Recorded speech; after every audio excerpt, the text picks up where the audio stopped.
The following program is rated PG. Please be advised that what you are about to hear may contain mature themes, mild uses of bad language, and some instances of violence which may be unsuitable for younger listeners. Parental guidance is suggested. The Bad Ideas Podcast. Tonight's episode, A Tale of Two Hunchbacks.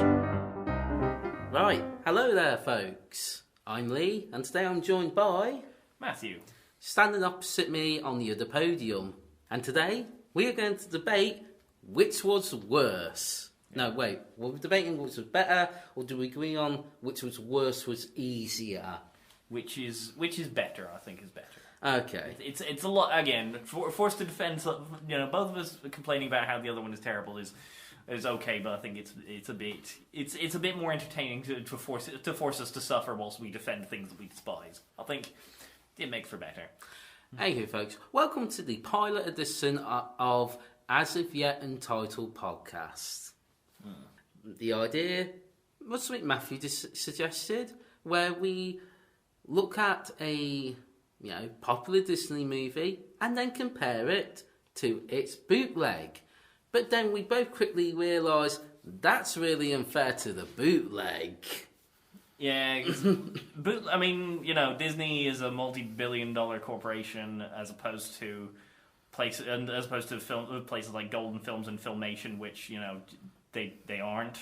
So instead, we're going to pit them against the lesser-known one, the sequel, the direct-to-DVD or direct-to-video sequel, which naturally has roughly the same budget.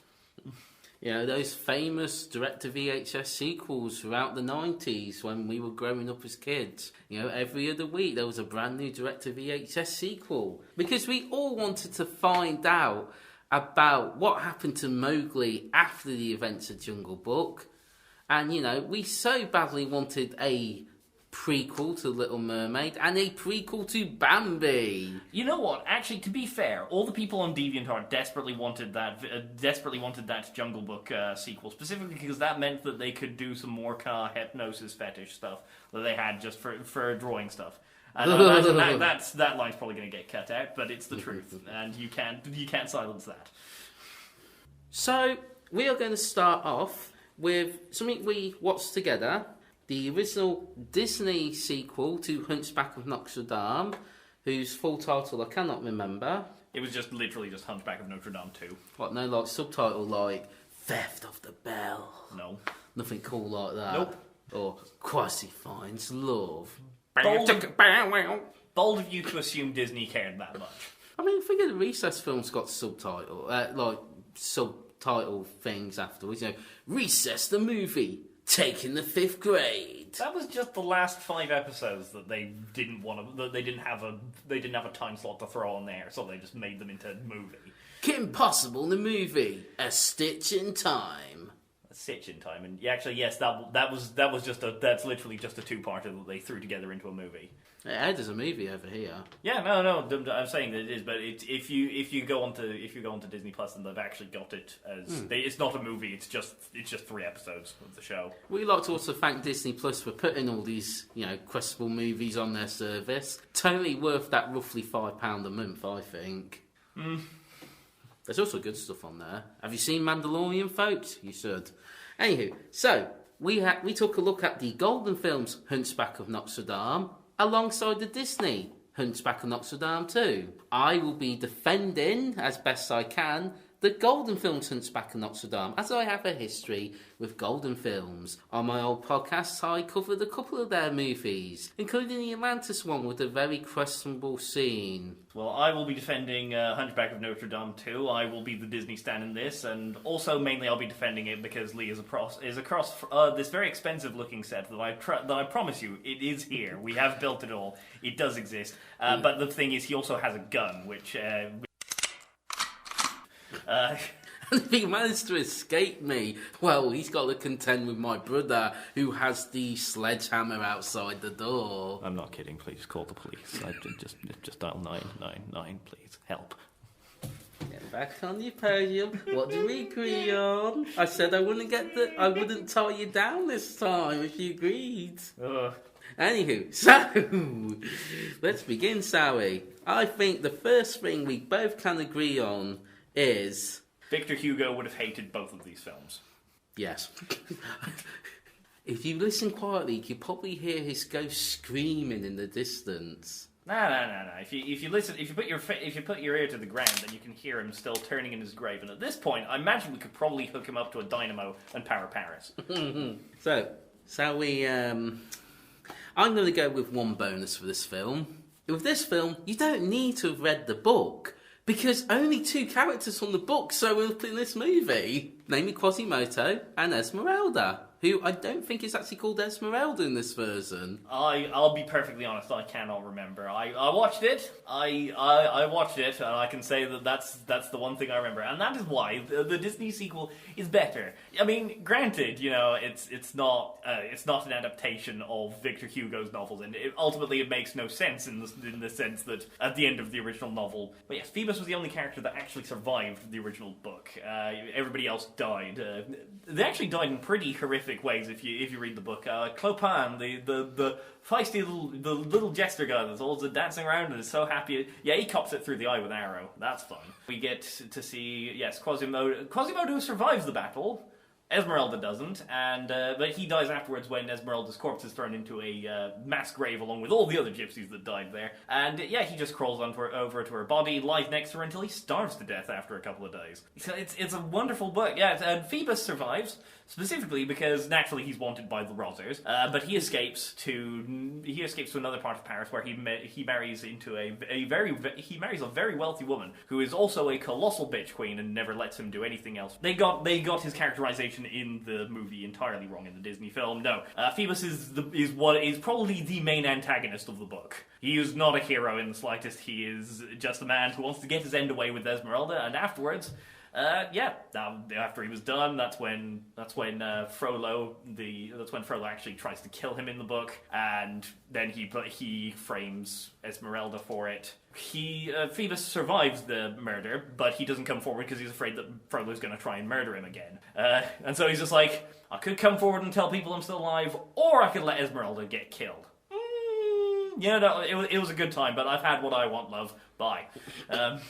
But yeah, that was the book, and the less we talk about. I mean, that book has absolutely nothing to do with either of these 2 films, so I think I just wasted everybody's time. Well, I'd say this about Golden films. It's a much more happier affair. For starters, there's talking musical instruments, like in Beauty and the Beast. In fact, everything's alive. The doors are alive, the animals talk, one of the windows in Notre Dame blinks and laughs. I mean, to be fair, if you ask plenty of the priests that were, around, that actually served in Notre Dame, they probably thought that the windows were talking to them, but that's because they were notoriously very drunk people. That's what the Feast of Fools in the original Hunchback of Notre Dame is. It was actually a means for, back in those days, at the very beginning of the year, they would have the Feast of Fools, which was essentially they'd use up all the communion wine they had left over for the previous year, and so yes, all the priests would drink, get absolutely wrecked, and start acting like morons, and that's why they called it the Feast of Fools. Do they do that in either Disney Hunchback of Notre Dame movie? They do it in the Feast of Fools is from the first one. It's one of the big things. It's probably the weakest part of the movie, to be perfectly honest. Does anyone get drunk in that scene? Oh yeah, no, everybody gets. That's the whole point of it. Is that everybody's getting drunk and starts pelting Quasimodo with fruit and vegetables.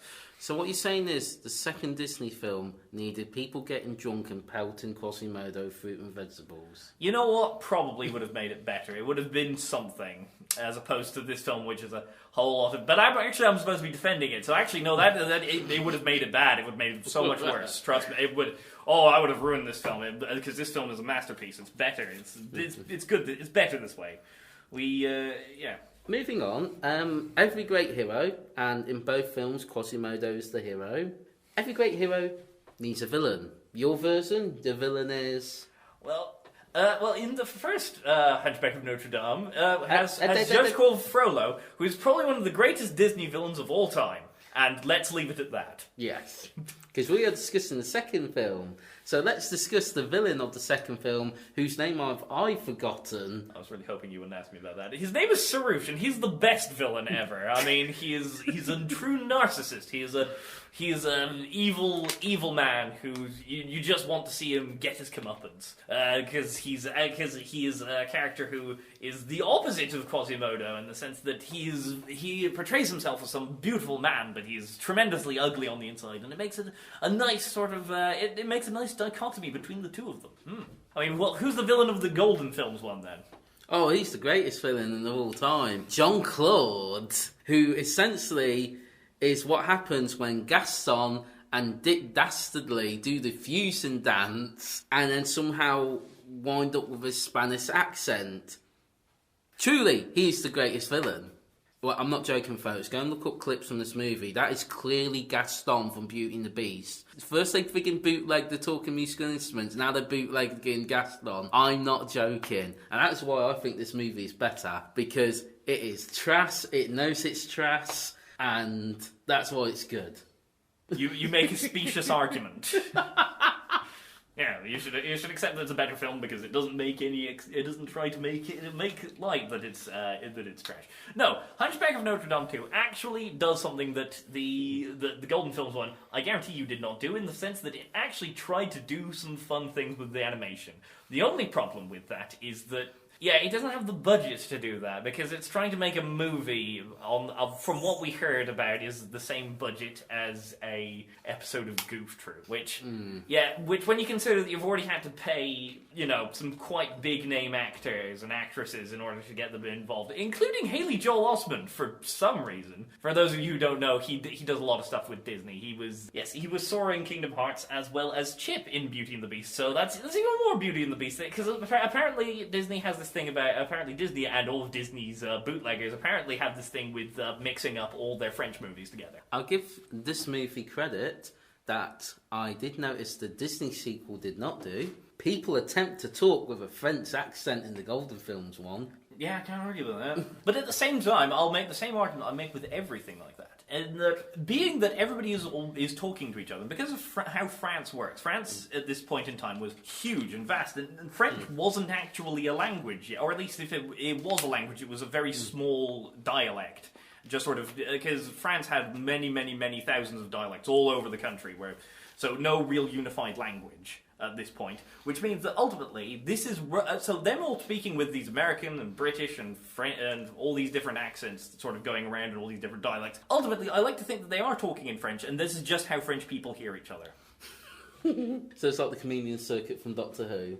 Kind of, but that's just how they hear each other. It's like when you hear, when you hear somebody talking in the French accent, you cannot pick out roughly where the French accent comes from, because you do not speak French, you do not understand the accents. But when you're speaking in English, and then suddenly I switch to the old West Country accent, suddenly you understand that that's a different dialect, that's a different way of talking, because nobody understands anybody from Gloucestershire. I suppose it could have been worse. They could have gone, La Quasi, you are in la danger. Honestly, with Golden Films, I do not trust them not to have done that. I believe that you've actually found the original script for that there. I was actually talking about the film you're meant to be defending, but, I could actually see that with a Golden Films movie too. Walt didn't hate the French, he hated the Jews, get it right. Oh, I'll be amazed if that makes it past the censors. So we talk about what each of our main villains' dastardly plans were.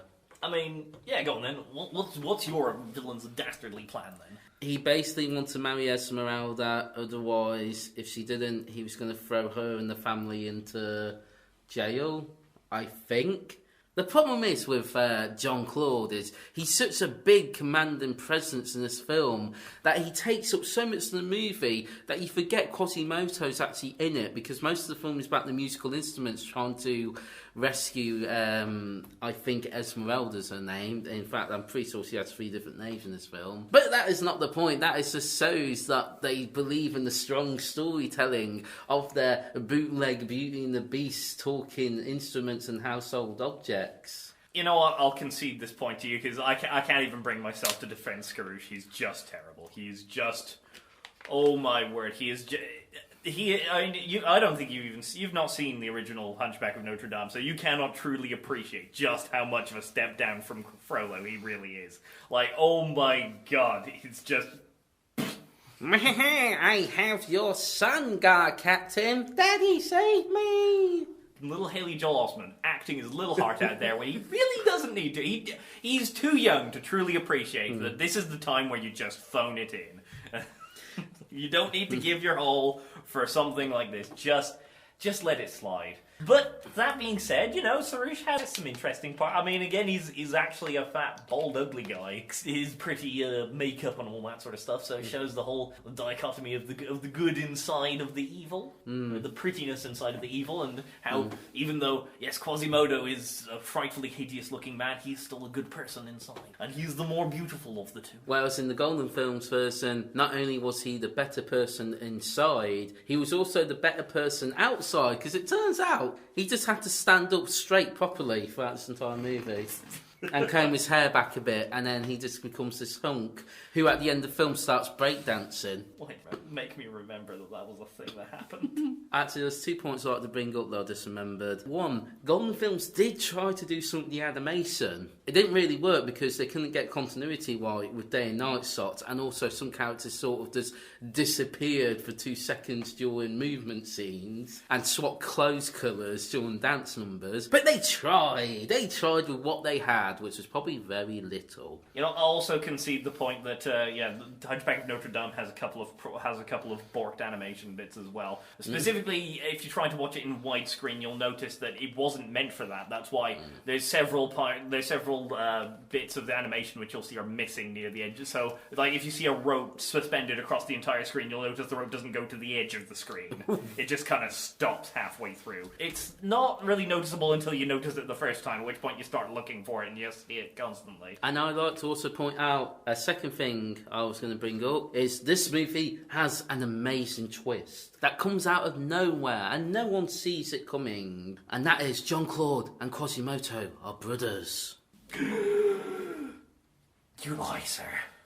They are brothers. Apparently they have the same mother, but the film plot that would make them actually half brothers because they got different dads. That's what the film says. Yeah, that raises many, many questions with the... consider that raises a lot of questions I don't even want to go into right now. Considering Jean-Claude's dad is this big fat guy who won't stop eating, I'm wondering, like, what kind of standards does their mother have? I mean, are you sure that he's the Mr. Jean-Claude is the son of the big fat guy? Because, I mean, considering the other kid... I mean... Maybe the mom just had really great genes. It doesn't matter what her trousers look like, it's all about...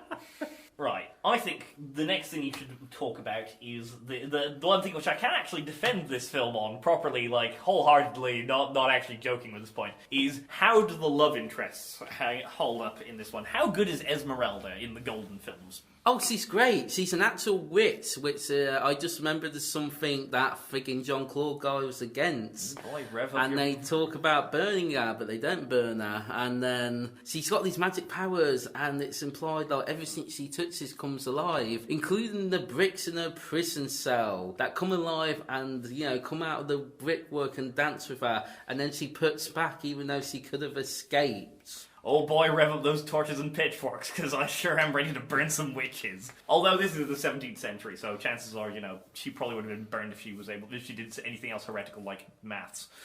Oh, and I guess the Hunchback of Notre Dame 2 love interest was way better. Actually, yes. She's actually not a bad character. Madeline, as she's called in this, is actually quite the interesting idea, because in this one she kind of shows she's Sarouche's sort of what would you call it? Sort of his slave, pet thief, I want to say. Slave. I saw that film. There were some creepy undertones implied in that relationship too. Yeah, the other big undertone that they seem to keep forgetting is that workhouses are a British thing, not a French thing, especially not in the 1700s. But yeah, he keeps on threatening her, I'll send you to the workhouse. And I'm like, no, that's not a thing in France. If you were a vagrant in France, then you just died. Right, but yes, Madeline is actually quite an interesting character in this. So she has this whole thing where she's a wallflower that doesn't appreciate being a wallflower. as such, she finds herself isolated from the rest of society because of her wallflower status. They actually go into quite a lot of detail of Quasimodo's loneliness. That's why, the film, the worst part of the Hunchback of Notre Dame has always been the gargoyles. You ask anybody, it's like, what's the worst part of the film? They'll always say, oh, the gargoyles are terrible, terrible comic relief characters that should have been removed. But they actually play into this one a little bit more interestingly, as they make it quite clear that the gargoyles are not real in this one. They are actually just figments of Quasimodo's imagination. But it also plays into the fact that Madeline can see them too, which which they use to demonstrate the fact that she's just as lonely as he is, but for the opposite reasons. He is ostracized from society because of his ugliness. She is ignored by society because of her beauty. They both have the same problems, and that's what draws them together. And Tom Hulce and Jennifer Love Hewitt as Quasimodo and Madeline, respectively, actually do have some good chemistry on the screen. They bounce off each other quite well. I personally found that that's... I mean, a lot of the other things in the film, I will admit, not terribly great, but that is the one thing I will legitimately defend this film on, in saying that that's actually something that I really, really liked in it. And I think that a lot of films wouldn't have gone that way, especially not the Golden Films one. No, they went with, I will concede on that point. They went with the whole Quasi was good looking all along if he just believed in himself and stood up straight. And you know what? Your film probably had the better final battle too. This one, Quasi gives a whip-roaring speech and they pelt Jean-Claude with rotten fruit. At the very least, I'll concede that. But yes, at the very least, that actually happened in the book. Whereas, sort of the weird acrobatics showdown with Sarouche is kind of just really pathetic. I'll have to admit that. It's just right at the very end. They're building up this whole thing where it's the liar has been revealed. Madeline has been found out that she was working for Sarouche the whole time just to distract Quasi, whilst Sarouche steals this one really big bell which has a load of jewels inside. Which ultimately, if you know anything about how bells work, would make the bell sound absolutely terrible. And also would just destroy those jewels like every time you try to ring it. That makes no sense. They go into this whole thing of it's the beauty on the inside of it. It's what matters. I was like, okay, nice metaphor. Pity the actual metaphor makes no bloody sense, because bell would sound utterly atrocious. It wouldn't bells make a good sound because of how smooth they are inside. So having all these bumps and things would just make all the sound waves cluster together. But so the liar is revealed, and they're like, oh, you were just working for Sarouche the whole time. How can we trust you again? And then she comes in and she's like, Quasi, I need you to trust me on this one. He's immediately just goes, okay, I trust. And it's like, yeah, all that tension that we had about 10 minutes ago, and you've not talked about, just suddenly, I need you to. I was like, I don't trust you, but I need you to trust me. Okay, I trust you. Okay, I believe you. Yeah. Yeah, it's not very strong. So I'll actually concede that the Golden Films sort of finale has at least something vaguely resembling something that Victor Hugo once wrote. Well, it was more like he gives a rip-roaring speech, they pelt Jean-Claude with fruit, and everyone runs away. But does it explain why the executioner is there and he has a Woody Allen voice? No, excuse me, sir. I'm going to attempt to, because I'm just going to be terrible. Oh, jeez. Excuse me, sir. I just need to. I'm the executioner, and I just need to. I'm just like Woody Allen, and I like to sleep with little girls. I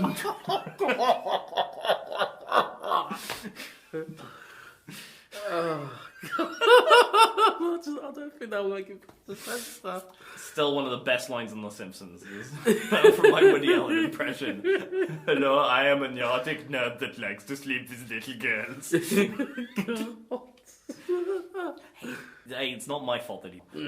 Anyway, so how are we probably should have discussed this before recording. How are we going to decide which is the better film? Are we going to get both DVDs, throw them into a Star Trek original series style arena with the music playing da da da da da da until one comes out alive and the other is dead and buried? Don't be stupid. DVDs don't have hands. It would be really boring for everybody involved. Also, we don't have DVDs of these. Oh, I see. We watched one on Disney Plus and we watched the other one on YouTube. Not only am I being held here at gunpoint, I've also been lied to about our accessibility to DVDs. Right, that's it. Just shoot. I'm done.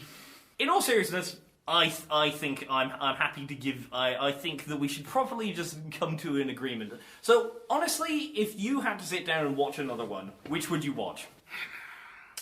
Honestly, I'm going to go with the Disney one. Yeah, I'd go with the Disney one as well. At the very least, it doesn't solve its problems just by saying, hey, all those crippling spinal issues that you've got, did you ever just try standing up straight? At least, I mean, the Disney one is bad, but at least it's not offensively bad. Like, yeah, I think people could reasonably take offense to somebody saying, oh, well, if you've got crippling back issues, just stand up straight and you'll be fine. I mean, that, and there was just way too many inconsistent musical numbers. Like, after they jump out, when Quasi saved her, and they've jumped out a window, they cut to a musical number, and then you're like, is this the end of the film? What happens to John Claude? And as soon as it's over, John Claude's like, no, what are you doing? Blah, blah. See, that's one thing which I don't think we did touch on was the music, and I think that's mainly because I don't think either of us has any thoughts on the music for either film, because, yeah, Hunchback of Notre Dame 2 has some musical numbers. I'll be damned if I can remember a single one of them, but it definitely has them. But I would still go with, it's definitely the better film, because it definitely feels a lot more it definitely feels less hamstrung, because the problem I think that the Golden Films movie has is that it's trying desperately to work around the fact that it's a bootleg of a Disney film and it doesn't want to get sued. Well, they had musical numbers when they could remember them, because even the film forgot to put in a musical number, but they animated it for a musical number. Namely the scene where Esmeralda's mother is trapped on the farm and she convinces all the animals to sing and dance, except you don't hear it because someone forgot to put the music into it. Yeah, that's... You know, I have no words about that. That's just, hey, we're drawing all these pictures of cows and sheep dancing around. Do you think we should put something to that? Nah, it's good. That's the animator's problem. That's the editor's problem. Fuck him. What kind of lonely piece of shit would ever sit around trying to edit something together? I'm sorry. Oh dear. Right. Anyway, so, in the end, folks, if you want to check out Hunchback of Notre Dame 2 by Disney, it's on Disney Plus. If you want to check out Hunchback of Notre Dame by Golden Films, get fucked. It's nowhere. Seriously, I looked for it. I couldn't find it. Yeah, I tried re-looking for it. It's gone. Someone's gone on a mega blitz of Golden Films on YouTube, and nothing of value was lost. Yeah, I can't argue with that statement. Anywho, thank you again to listening to the pilot episode of the podcast that has no name. I am Lee, and I was joined by Matthew. And thank you for listening. Have a nice day. I'm sure you will, because you didn't watch Golden Films Hunchback of Notre Dame. Featured in tonight's episode were Lee James Sands and Matthew Sharp. Bad Idea music by Kevin McLeod of Incompetech.com. This is your narrator, Paul Arbisi. Thank you for listening.